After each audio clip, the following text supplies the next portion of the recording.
Imagine this, in just one generation, every great empire of the Bronze Age collapsed. Mycenae, wiped off the map forever. The Hittite Empire vanished without a trace. Egypt barely survived. Who did it? The mysterious Sea Peoples, the most terrifying invasion force in human history. This is not a myth. This is the end of an entire era. Just before the apocalypse, the world was magnificent. This was the Late Bronze Age, a globalized civilization of immense wealth and power. Palaces in Mycenae glittered with gold, their rulers buried in golden death masks.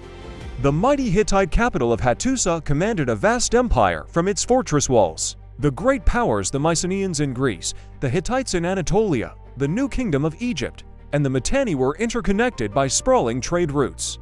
Ships laden with copper, tin, grain, and precious goods sailed from Troy to Egypt. This was an age of chariots, epic diplomacy, and cities so rich they became legends. The world felt eternal, invincible.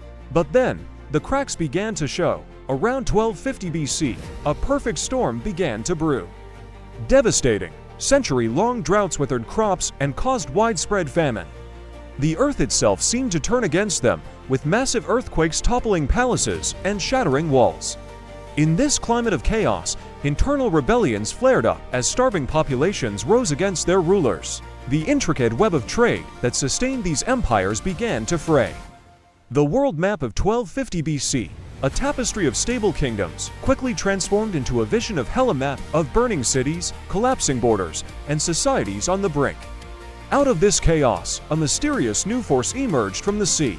Egyptian inscriptions give them haunting names: the Shurdan, the Shekelesh, the Lukka, the Teresh, and most famously, the Peliset, who would later become the Philistines of the Bible. Even a name sounding like a Kaiwasha hints at the Achaeans, the very Greeks of the Trojan War.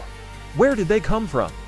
The inscriptions say from the sea, from the north. Scholars believe they were a confederation of displaced peoples, possibly from the Aegean Islands, Sardinia, or Sicily, driven from their homes by the same famine and instability that plagued the great empires. But this was no mere raiding party. This was a mass migration. Entire nations moved on ships and ox carts, with their families, their livestock, their worldly possessions, desperate, hungry, and ruthlessly effective warriors. They didn't just want to plunder, they wanted a new home. The timeline of destruction is breathtakingly fast. Around 1207 BC, Pharaoh Merneptah of Egypt fought a brutal battle, barely repelling a combined force of Libyans and the first wave of Sea Peoples. But the tide was unstoppable. By the 1190s, the rich coastal city of Ugarit was torched. We have its king's last, desperate letter. My father, behold, the enemy's ships came. My cities were burned, and they did evil things in my country. Soon after, around 1180 BC, the mighty capital Hattusa fell. The Hittite Empire, a superpower for centuries, vanished from history forever. In Greece, the great citadels of Mycenae, Tiryns, and Pylos were all destroyed, their palaces burned, abandoned, and never rebuilt. Even legendary Troy met its violent end around this same time.